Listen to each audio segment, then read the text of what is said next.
大家好，又是爱的人，爱的人不是一个测评，只是 POV。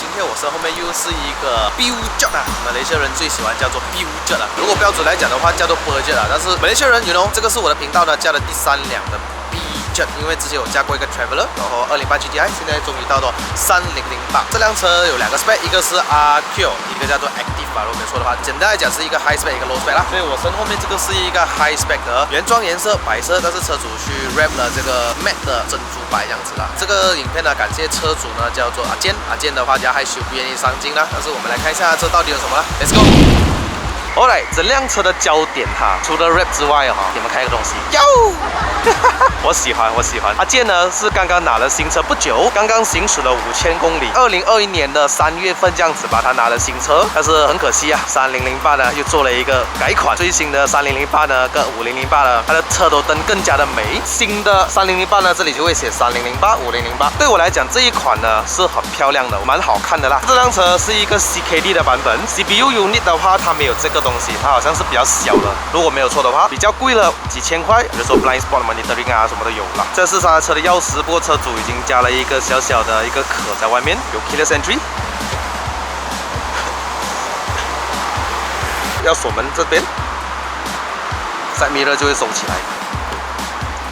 所以车主原装漆是白色哈，就 wrap 了这种珍珠带一点粉红的白色。我也想以后我的车也要 wrap 这种颜色，有没有干爹？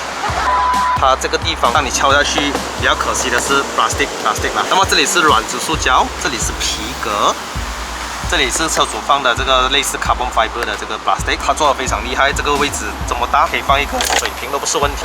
坐进这个3008里面呢，大家要记得一样事情，什么东西都要长按。什么叫长按呢？比如说我要 start 车有没有？你看啊 ，so sorry 不会 start 的。你要怎么样呢？坐进来按99。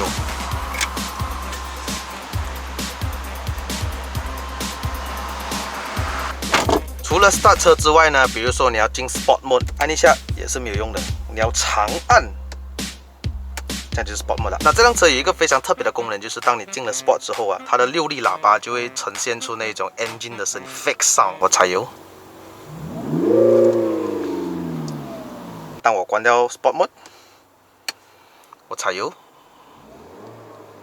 你只是听到 engine 声音而已，进了 Sport Mode 才会有的。这个内饰我很喜欢，只是唯一一个我不喜欢的地方就是什么呢 ？RPM meter。如果你们看过我教过208 GTI 的话，它的 RPM 是在左边，而且是顺时的。在这辆车呢，时速是顺时，不过 RPM meter 是逆时，没有对与错。不过这是个人的这个喜好。Resolution 来讲，如果你比起它第一关啊，也是大概这个价钱160千的这个价位里面，你会觉得第一关的这个 screen 真的是太好了。这个它没有像 AMOLED 那种呈现的黑是非常的黑的，这个是有点带白的黑的这样子，没有我想象中这么好啦，但是 OK 的，你日常生活用是没有问题的。在这个上面的话，也是这个 screen 也是没有这么好看。OK， 它是8寸啊，8寸，最新款的会给到10寸。比较不方便的就是你每次要上车，比如说你是开着 FM， 但是你要用 Aircon， 你要按这个 button， 然后按风速，所以你驾到车的话会比较麻烦。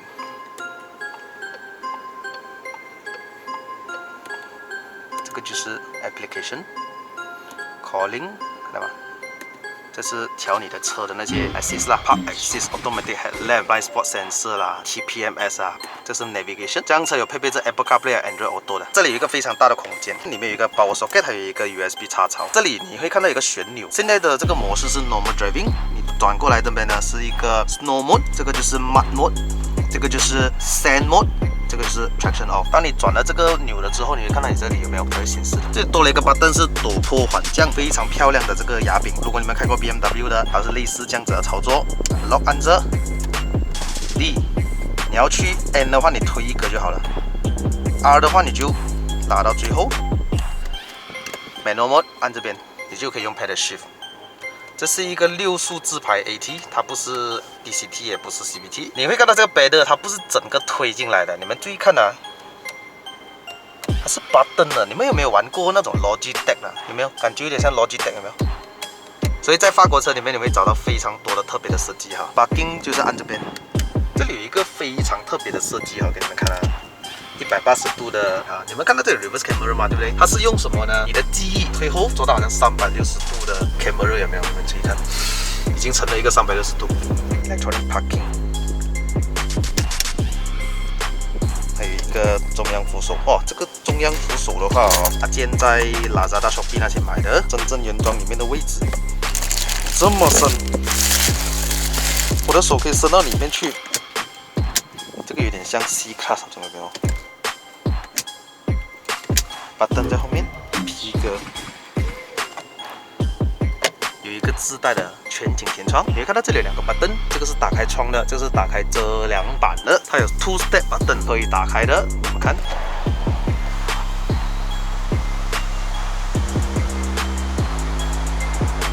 可以关闭。我们去看看一下引擎好不好？这里就有一个开启button的这个 button， 没有座椅记忆，但是它有8项的电动调节。 它把这个 plastic 特地做到比较深的，所以你看到全部沙泥啊就不会进去咯。前面已经调整成我的驾驶座位哈，我身高173，这里呢会有多过一个拳头的位置，头顶呢会大概一个拳头的位置，整个发泡棉来讲会比较偏硬哈，空间完全没有问题。中央扶手，哦，这里有一个，看到吗？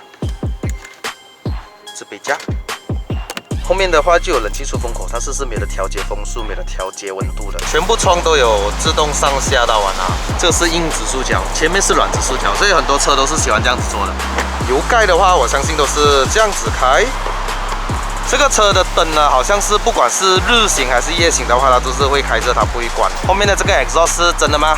假的隐藏式的 exhaust， 开启后面的尾箱方式的话，由于因为我的锁匙开不到，然后那个 touch pad 用不到，因为我现在已经 start 了车，所以我只能在里面按这个button，有些按2次哈，需要按2次，它的尾门就会打开了。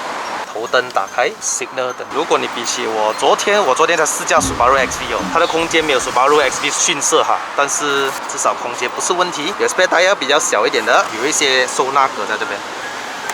有一些灯啊，power outlet 啊，椅背可以做倾倒，关闭可以按这个 button。Signal 灯是一个传统灯泡，坐进来这边的话呢，你会看到 Peugeot 都很厉害，是在于空间在这边偷位置，所以你会觉得哇，腿部空间的话会比较宽敞这样子。为了不要让它出风的话，你可以把它这样子关闭就 OK 了。 这个设计不用像以前有那种按钮式的，有没有？这个直接这样子推就 OK。这是粘上去的哈，因为它是硬质塑胶来的，但是车主就把它改成是阿坎塔拉这样子，是粘上去的哈，粘上去的。整个内饰来讲，不要去摸它，看的话是非常的帅气，非常的时髦。唯一一个缺点就是车主有说这个空间的话非常的小，所以你要全部都是把它归在里面。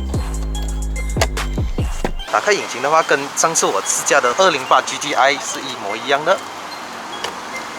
这里啦，因为在法国的话是左驾驶哈，所以你会看到引擎盖要那边打开。Conti Nanter Conti Cross Contact LX2 SUV 轮胎2555 R18大的 Single Board 的卡钳。昨天我试驾的 Subaru XV 呢是一个 Twin Board， 前后轮胎是一样，因为什么呢？因为它是一个前驱车。Subaru XV 呢，昨天我试驾那个是一个4轮驱动的，镀铬4条。 你们看一下那个 LED 的 signal 灯 sequential， 它的灯其实是很漂亮的，还有日行灯2粒 projector， 不像于我们传统的车是4方啊、拉长啦，有没有？它是做一个凹陷在这边，是很特别的设计啦。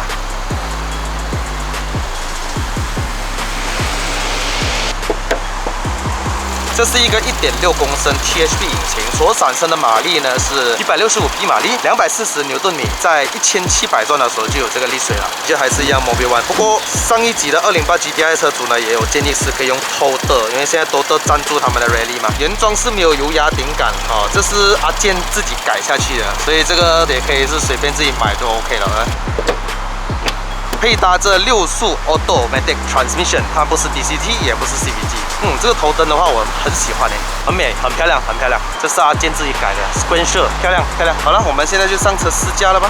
好吧，飞机舱的感觉，我其实蛮喜欢它的内饰的。浪漫。这个仪表的话，要长按这个button，你可以换 navigation。Navigation 就是看 map 了的啦哈，地图，然后你会看到 RPM meter 在这边，然后时速在那边 ，minimum 就是全部只是剩下时速不了哈。personal 就是可以把它的 G-force 放在你的右边，你可以自己调，然后这个 engine speed 在左边，我就没有这样喜欢的哈。我们就换去 DAOS 啦，因为 DAOS 的话你会看到 RPM meter 跟这个时速表都比较大。这里有一个锁车的 button， 这样我们上路试驾一下了。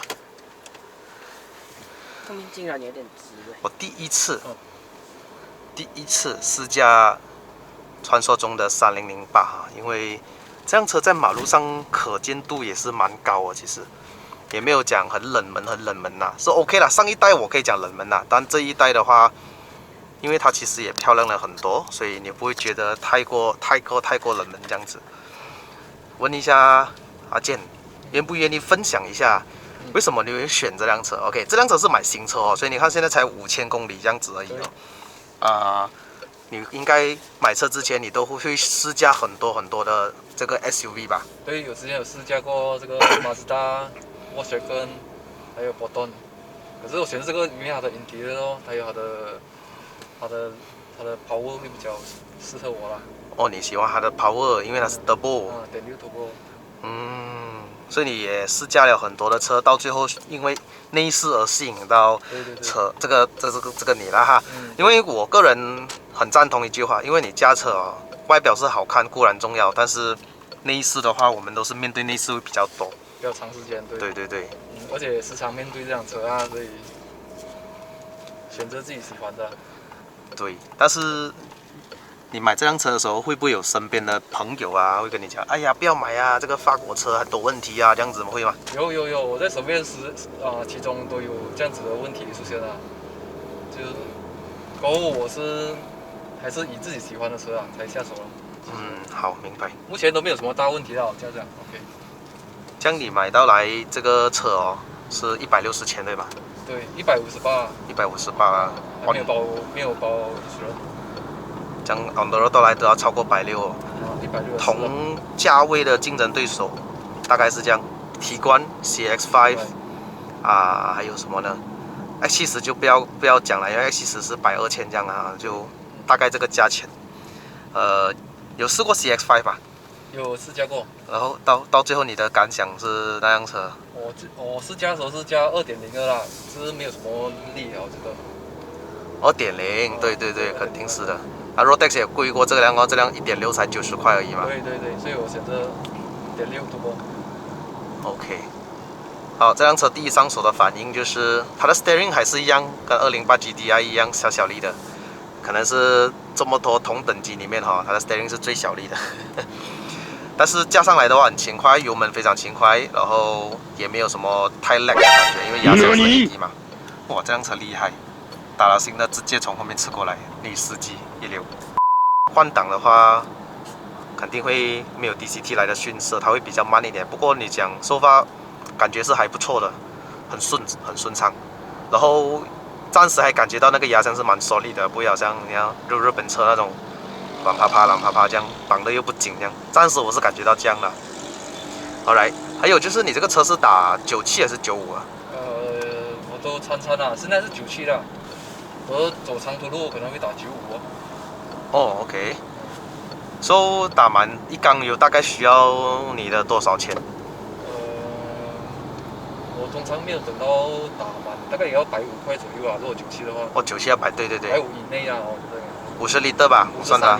53 liter，我大概算它50 liter，让你打的话，也要 run 95，也要100多这样子。然后你这样子这样子驾驶来讲哦，你可以行驶一缸的这个里程大概可以多远呢？这个我没有去计算的，没有，比较少走长途。没有去特地计算。现在的油是半桶啊，我们上个云顶下来就知道了。按它的 trip 你就大概知道。Sorry， 我试一下它的 horn 也是啊，它的 horn 不错啦，没有 IM horn 就可以了。其实我感觉它力是真的很不错的，就是顺这样子加，踩一点点油又给你到那种力。只要你过1700转的话现在可以用 pedal shift 哦。好像在玩 Logitech 这样，它的那个 pedal shift button 来的。由于可能是轮胎的关系，胎噪是有一点点的大，风声的话还好，因为现在我没有跑很快，是 OK 的。这辆车有6粒喇叭哈，改有 subwoofer。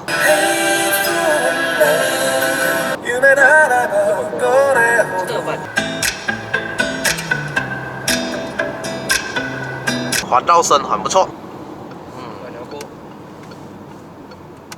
降档的话很顺。它不会有什么顿挫感，它那个 brake 它就不像昨天 Andrew 你那个 XV 这样，踩一点很敏感，这个就是比较我们习惯的那种驾驶方式哈。踩58线油，原来这个不是 speaker 来的，啊，那个没有东西的。这个可能在外国应该是有 speaker，只是被 gas back 的东西。又是一个被 gas back 的日子。哦，58%油罢了嘞，哈 ，Turbo is the best。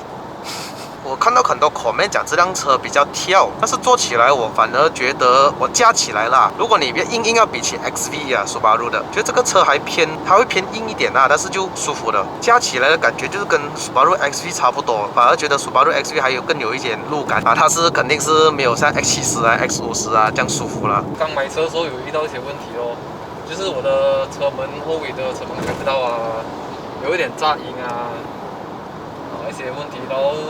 那时是拿SIM control 的时候啦，所以会比较慢啦。只是我现在听我的 member 是说的，换了我们家过后，claim 东西都会比较快一点哦。一个星期门就 claim 到了这些。其实那个门开不到是因为 cable 的事情啊。对。但是你放了车放多久啊？在那边？放那个门开不到，我只是放1天啊。然后我的天窗上面有杂音的时候，我放1个星期多，那个时候。天窗1个星期多没有人讲。天窗会有杂音啊，因为你拿车的时候好像没有 check 车。对，我拿车的时候其实我没有特别检查，就只是签了名就拿车就走了。这些买车要注意这东西啊。对，蛮稳啊。但是昨天就驾了你的 Subaru XV 是4驱嘛，这辆车是前驱而已嘛。过弯的话我就有一个小技巧啊，因为有一点推头的话，4轮驱动你再踩一点油的话，它会抓地力会比较好一点哦。其实蛮稳啊，你看这种小 corner 在高速的大弯，120下去都 OK 啊，大。后面的侧倾会比较大一点。侧倾就是比较斜啊。会有一点。掰弯的时候，我的身体会跟着跑。这是 SUV 啦。是肯定的。它的后座的视野空间，尤其是有这个天窗，坐得蛮舒服。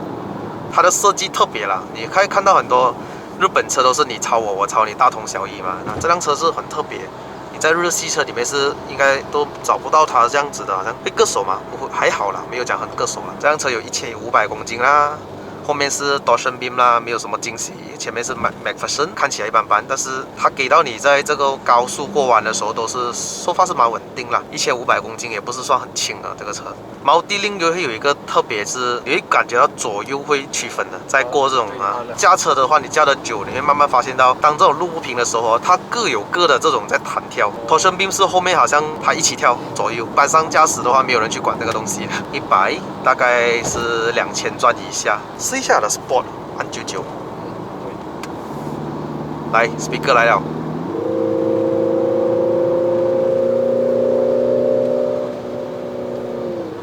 这个好处是什么？你知道吗？很多人改版就会影响到人家，这个就是给你自己听而已咯，你不影响到人家吗？你在里面自己爽哦，这样子咯，自己爽哦。它的 Sport Mode 哦，是不是感觉到 Steering 会重掉了？感觉到。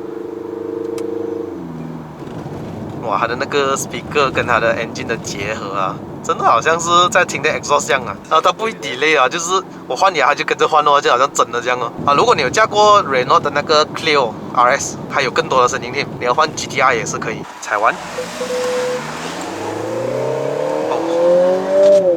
自动换牙的，它会自动换牙，因为电子都是这样的啊，100了。你看啊，它到了一道红线之后，没有啊，哎呦，自己换的，自己换的，哇哦，会否换 ？OK 啊 ，OK 啊 ，SUV 呢，侧倾是有点大啦，侧倾。我是感觉到有点否换。后面好像觉得 SUV 了哦。哇，什么？后面什么？后面没有什么感觉。没有感觉啊。哇，这个 speaker 会依据你的踩油哦，哼，你一踩油它就会大声一点，哼。如果这样真的也做。是啊，好像真的也做像 OK， 我们放回auto啦。滚到都怀孕。哇，这个 OK 啦 ，OK 啦，我给他1点分啦，因为那个声音真的是让你比较爽一点，有在踩油的哦，这样子。130万。OK， 它的侧倾哦，的确会比 XV 来的多一点。XV 真的是百四这样子过这个蛮稳一下的。Family Car 来讲这辆车的确是没有问题的，是很舒服的。你看我的 Sport Mode 一关掉有没有？油门马上变得中去了，也就是说它的 Sport Mode 是真的不只是压箱而已 ，Steering 也会有感觉到中去。油门的话都会比较它的油嘴也会喷多一点呐。如果是 Sport Mode 的话。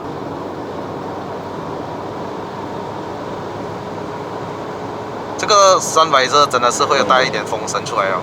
我这个在这个时速130的时候就会开始听到那个风声了。我会比较喜欢这辆车的那个压箱跟它的 engine 的那个 performance。过弯的话 XV 咯，把握还有它的压箱反应哦 ，not bad。车头灯实在是太美了，变成了我打 signal 的时候，人家都会看到 signal 灯都是蛮亮的。我试一下 signal 哦，会不会也像那个 BJ 208这样？我开了久了，它会不会变大声？我 test 一下，因为那天208会的。这辆车的中速跟 XV 一样。对，它会变大声了，你听啊，等下你久一点。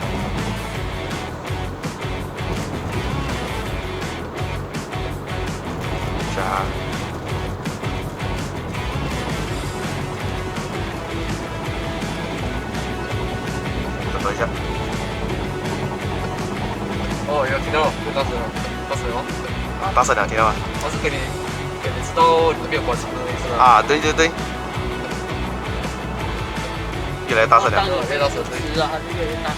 意想不到啊！你要买特别设计啊，设计感的话，真的是要找法国人哦。它有一个数。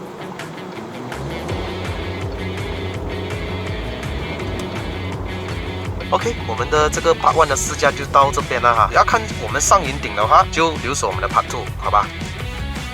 谢谢你，我们下一个影片再见。